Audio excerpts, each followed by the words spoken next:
সালাম আমি করব গিয়ে, সালাম আমি করব গিয়ে নবীর রওজা।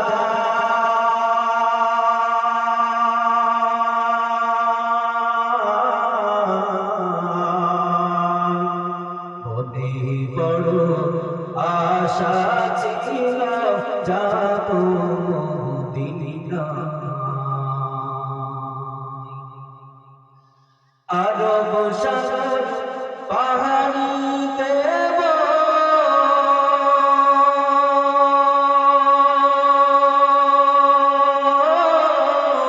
নাই গো আমার তরুণী, পাখি নাই তো উড়ে যাব ডানাতে ভর করে। আমার আশা আছে সম্ভব নাই, আশা আছে সম্ভব নাই, করি কি উপায়।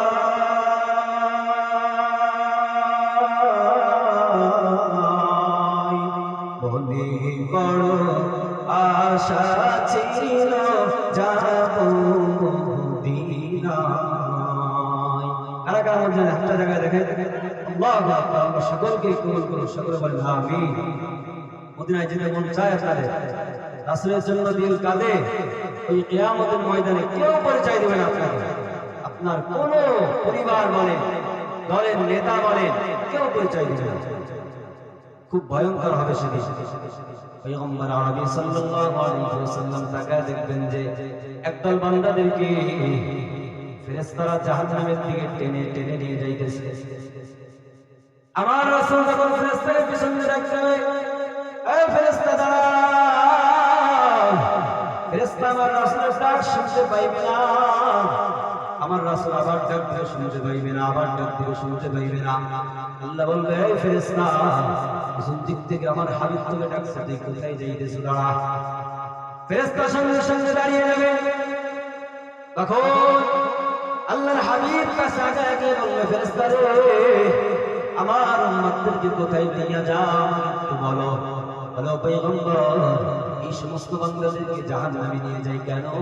বলে আপনার এই সমস্ত উম্মতদেরকে এদের আমলনামা ওজন দিয়েছিলাম, এদের আমলনামা বদ আমলের পাল্লা ভারী হয়ে গিয়েছিল, এজন্য জাহান্নামে নিয়ে যাই।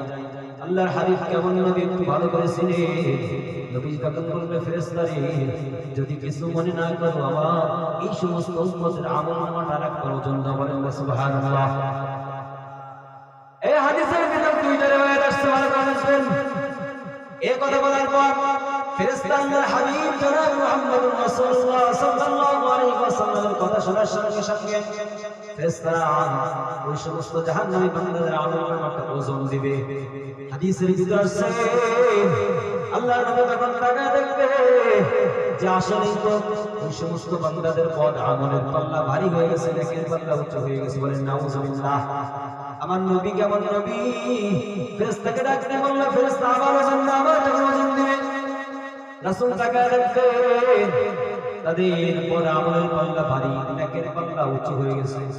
এবার হাদিসের ভিতর দুইটা রিওয়ায়াত আছে, এক জায়গায় আছে, একটা হাদিসের ভিতর আছে, তখন আল্লাহর নবী নিজের পকেট থেকে নিয়ে একটা কাগজের টুকরা বের কইরা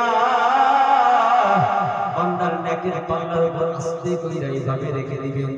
এইভাবে রাখার সঙ্গে সঙ্গে বান্দার পদ আমলের পাল্লা উঁচু হয়ে যাবে, নেকের পাল্লা ভারী হয়ে যাবে। অন্য রিওয়ায়াতের ভিতর আছে, যখন বান্দার আমলনামাটা ফেরেশতারা ওজন দিবে,